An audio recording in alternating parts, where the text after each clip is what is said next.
경매스쿨 현미경의 치우입니다. 여민입니다. 우리가 유튜브를 한 지 꽤 오래됐는데 그렇죠. 전체 영상 숫자를 보면 사람들이 원하는 영상을 만들다 보니까 농치증에 관한 영상이 꽤 많아. 그렇죠. 많죠. 그리고 2위가 농지연금.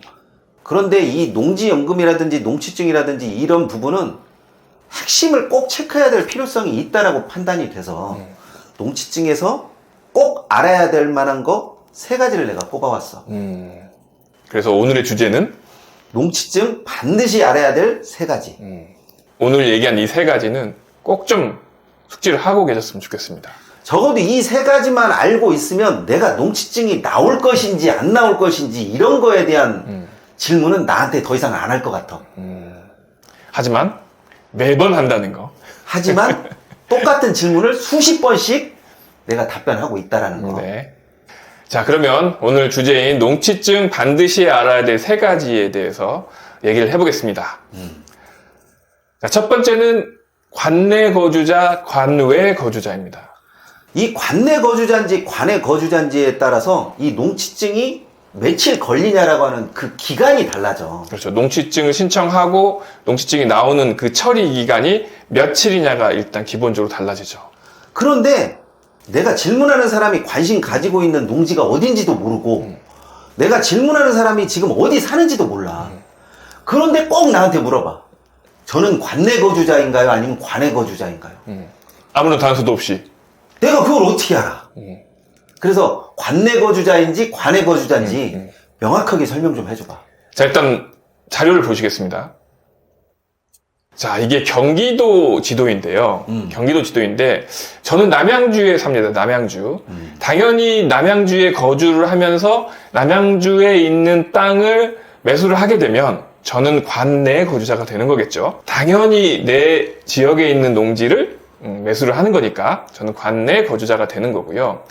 남양주시를 보면 이 붙어있는 시군이 있습니다. 붙어있는 시군이 있어요. 이것을 연접시군이라고 하죠. 그렇죠. 연접시군구라고 합니다. 자, 붙어있는 시를 보면 여기 의정부시가 지금 붙어있고, 그리고 포천이 붙어있죠. 옆에 가평군이 붙어있고, 양평도 붙어있고요. 그 다음에 광주도 붙어있네요. 그리고 하남도 붙어있고, 구리도 붙어있고, 서울로 치자면 이쪽 노원구 쪽도 붙어있죠. 이렇게 연접해 있는 시군구에 있는 농지를 매입을 하면 관내 거주자로 봅니다. 그런데 이거를 또 거리로도 볼 수가 있는데 이 거리가 멀다고 해가지고 또 연접이 돼요 안 돼요 물어봐. 아, 이런 것 정도는 본인이 지도를 찾아놓고 확인을 해야 되지. 나보고 연접 시군이 되는지 안 되는지를 그걸 유권 해석을 물어보면 내가 어떻게 답할 수 있는 그런 부분이 아닌 것 같아. 자, 이 관내 거주자를 판단을 할 때 방금 얘기를 드렸듯이 이 인접인지 아닌지를 먼저 따져보시고 직선거리 30km 이내인지 아닌지를 따져봐야 되는데 이것도 요즘에는 워낙 이 온라인이 잘 돼 있기 때문에 이걸로 확인을 하시면 돼요. 자, 이게 네이버 지도 화면인데요. 네이버 지도 화면을 보시면 이렇게 반원에 이렇게 꼭다리 하나 있는 이런 아이콘이 하나 있습니다. 자, 요거를 클릭하시면 이렇게 반경을 볼 수 있는데요. 지금 저희가 있는 곳이 논현동입니다. 현미경 사무실이 논현동에 있는데 여기서 쿡 클릭을 한번 하고 쫙 이렇게 당겨 보시면 이 반경이 나와요. 반경. 반경 지금 30km 이렇게 찍어놨죠. 이 안에 들어오면 연접으로 본다는 거예요. 자, 다시 전 화면에 가서 제가 남양주에 사는데 만약에 저는 남양주 이 아래쪽에 사는데 포천 여기 위쪽에 있는 땅을 산다. 그럼 30km 넘을 거거든요. 30km가 넘어도 붙어있기 때문에 얘는 관내 거주자. 그렇지. 인접이기 때문에. 근데 제가 남양주 여기에 사는데 동두천 여기 있는 땅을 산다. 연접은 아니거든요. 그렇지. 붙어있진 않아요. 근데 방금 본 화면처럼 찍어서 여기서부터 이렇게 반경을 돌려보니까, 반경을 해보니까 이 동두천에는 30km 안에 들어오거든요. 그러면 가능하다. 이거죠. 가능하다는 거는 관내 거주자다. 그래서 농치증에서는 이 관내 거주자냐 관외 거주냐에 따라서 상황이 완전히 틀려져요. 그렇죠. 그러니까 이 관내 거주자가 되면 농취증 같은 경우에는 요건이 굉장히 간소해져. 그렇죠. 그래서 요즘에는 이 농취증도 인터넷으로 미리 다 신청을 하거든요. 예전처럼 낙찰을 받고 최고가 매수 신고 증명을 가지고 해당 읍면동에 가서 담당자를 만나고 농취증을 신청하고 이게 아니고 요즘에는 미리 정부24 사이트에 가서 농취증을 신청합니다. 그런데 이 화면을 보시면 이 정부24에서 신청하는 화면인데 이 신청하는 게 3개예요. 신청하는 부분이 3군데인데 내가 어느 탭을 눌러서 신청해야 되는지도 모른다는 얘기죠. 그래서 방금 말씀드렸듯이 자기가 관내 거주자라고 하면 2번째에 가는 거고 관외 거주자다. 내가 사는 곳하고 또 취득하려고 하는 그 농지의 거리가 30km 이상이 되고 연집이 아닌 곳, 그런 곳 같은 경우에는 관외 거주자라고 해서 농취증을 발급하는데 14일이 걸립니다. 14일. 왜냐하면 농지위원회 심의가 진행된 후에 거기를 통과해야 농취증이 나오거든요. 그래서 14일이 걸린다는 거, 이걸 알아두셨으면 좋겠고요. 2번째에 있는 탭은 관내 거주자입니다. 관내 거주자. 연접 시군구나 아니면 30km 범위 내에 있는 곳, 여기는 관내 거주자라고 해서 7일 만에 발급이 됩니다. 그리고 3번째가 이 농업경영계획서라든가 주말체험 영농계획서를 제출하지 않는 경우에는 4일 만에 발급이 되거든요. 그런 경우가 어떤 경우냐면 이렇게 그 농지가 영농여권 분리농지인 경우에는 농업경영계획서라든가 주말체험 영농계획서가 필요 없기 때문에 4일 만에 발급이 된다는 얘기예요. 이것이 보기보다 관내 거주자인지 관외 거주자인지에 따라서 탭을 어떤 거를 누를지가 결정이 되는 거네. 그렇죠. 그리고 그 기간도 이렇게 다 각각 다르니까 본인이 경매나 공매에 입찰을 한다고 하면 미리미리 준비를 좀 해야겠죠. 왜냐하면 경매인 경우에는 매각허가 결정 기일이 7일이고 매각허가 결정 기일까지 농취증 제출을 해야 되기 때문에 미리미리 이 부분을 잘 알고 준비를 해야겠죠. 자, 그리고 농취증의 가장 험난한 길, 2번째. 경매나 공매에서는 이 특수물건이라고 하는 경우에는 농취증에 대한 요건이 굉장히 까다롭게 보기 때문에 이게 농취증이 나오나요? 아니면 나오지 않나요? 이 부분이 쉽게 말할 수 없는 그런 상태까지 많이 가. 그렇죠. 그 물건이 어떤 식의 지금 현황이 되어 있느냐에 따라서 농취증 여부가 또 갈릴 수가 있고, 또 담당자의 그 성향이라든가 그 판단을 저희가 어떻게 할 수 없는 부분이니까 그렇죠. 함부로 말씀드리기는 좀 어렵습니다. 이게 지분 경매일 때, 또 묘지가 있거나 아니면 어떤 불법 건축물이 있어서 법정 지상권 문제가 될 때는 이게 농취증에 대해서 한마디로 나옵니다, 안 나옵니다 이렇게 말할 수 있는 그런 부분이 아니다 보니까 이런 물건을 만약에 입찰하실 계획이 있으시면 미리 농취증을 신청해보고 여기에 관해서 내가 보완할 사항이 어떤 것이다라는 것을 미리 짚고 가셔야 되는데, 지분이어도 누구는 농취증이 나왔으니까 나도 나올 것이다 이렇게 해가지고 쉽게 보시고 농취증을 신청하시는 분들이 있더라고. 그래서 이 특수물건인 경우에는 미리 농취증을 신청해서 자기가 농취증에서 보완해야 될 것이 무엇인지, 아니면 농취증을 보완이 안 돼서 내가 입찰을 포기해야 되는 물건인지 미리 따져보시기 바랍니다. 이게 안 되면 솔직한 말해서 보증금 몰수할 각오 정도는 되어 있어야 된다는 거죠. 그렇죠.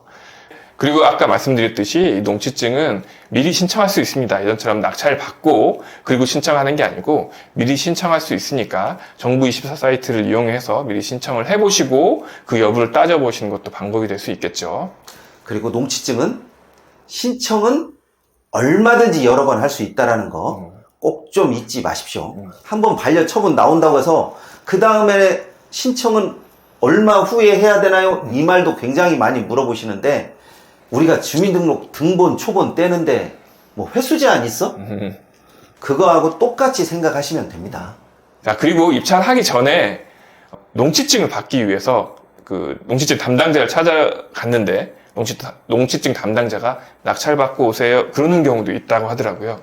자, 그런 경우에는 이 대법원에서 나온 공지사항에 대해서 조금 알고 계시면 좋을 것 같아요. 그 대법원 경매 사이트 가보시면 이 공지사항에 이런 문구가 있습니다. 자, 농지법 등 일부 개정에 따른 농취증 제출과 관련한 안내 그렇게 되어 있고요. 이번에 농지법이 변경되면서 이 농지위원회 심의가 생기고 그게 14일 이내에 발급하도록 좀 변경이 됐거든요. 그렇기 때문에 여기 보시면 채권가 매수 신고인 증명서가 불필요하다.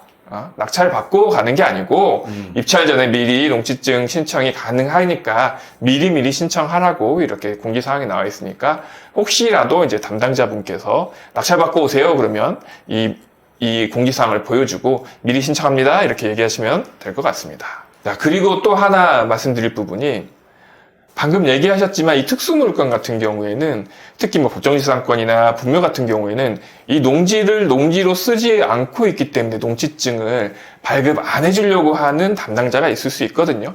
그런 경우에는 이 땅이 이 농지가 농지로서의 기능을 잃었기 때문에 그래서 농지증을 발급해 줄 수 없다.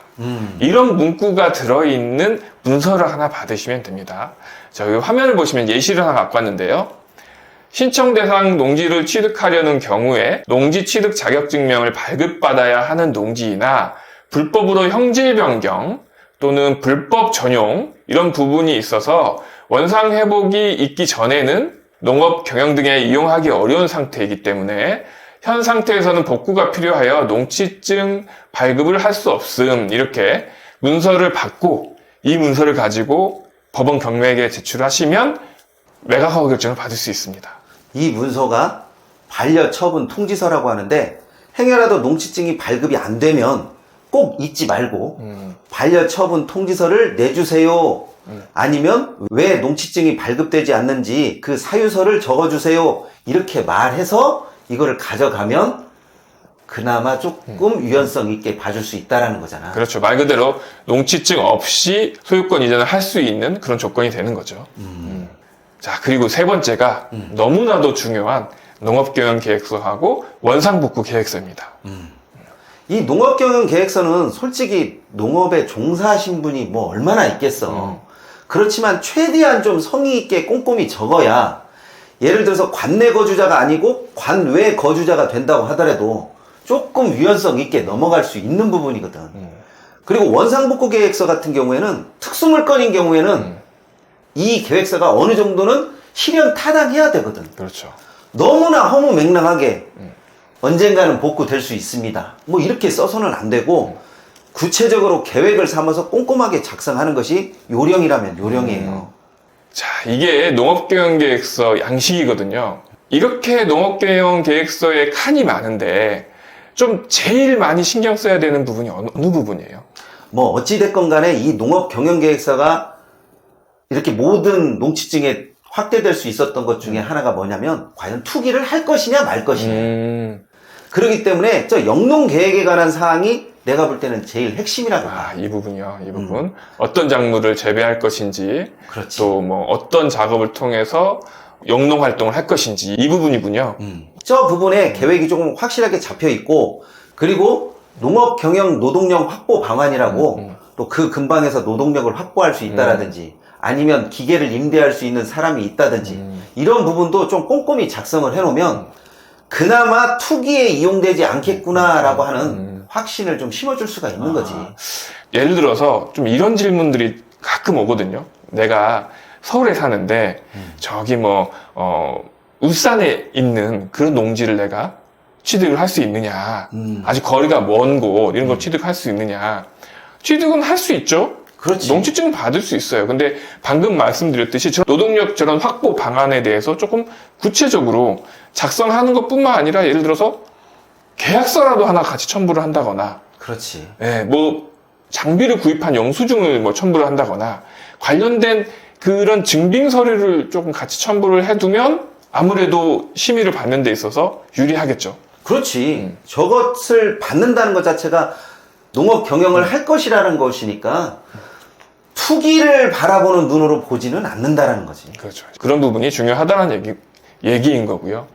그리고 원상복구 계획서. 지금 화면상에 이 양식이 나와 있는데 이거는 뭐 법에 나온 양식은 아니죠. 법에 나온 별지 서식이라든가 이런 부분은 아니고 공무원이 제시하는 양식이 될 수도 있고 저는 자필로도 써봤거든요. 자필로 써서라도 이 계획서를 제출하는 부분이니까 이 양식은 저희 현미경 카페에 있습니다. 현미경 카페에 가셔서 검색하시면 이 양식이 나오니까 혹시라도 농지 담당자가 원상복구 계획서 제출하십시오 그러면 출력하셔가지고 작성한 다음에 제출하면 되겠고요. 이 부분도 조금 꼼꼼하게 작성을 해야겠네요. 그렇지. 만약에 예를 들어서 뭐 농지로 불법 전용된 부분이 있다면 보통 3개월 안에 농지로 내가 이용을 하겠다. 그런데 그냥 농지로 만들어 놓겠습니다 라고 하기보다는 농지로 만들어서 뭐 고구마를 심겠다. 아니면 뭐 배추를 심겠다. 조금 더 구체적으로 영농계획서를 활용하면 충분히 투기와는 관련이 없구나 해가지고 농취증이 발급될 수도 있습니다. 자, 이번 시간에는 농취증에 관해서 꼭 좀 알아야 될 것 3가지를 꼽아드렸는데요. 물론 그 이외에도 꼽아야 될 것은 꽤 있습니다. 그렇지만 이 부분만큼은 어느 정도 알고 가는 것과 모르고 가는 것의 차이가 워낙 크기 때문에 이 부분만큼은 꼭 좀 숙지하고 농취증을 발급받으시러 출발하시면 될 것 같습니다. 자, 오늘은 여기까지 하도록 하겠습니다. 감사합니다. 감사합니다.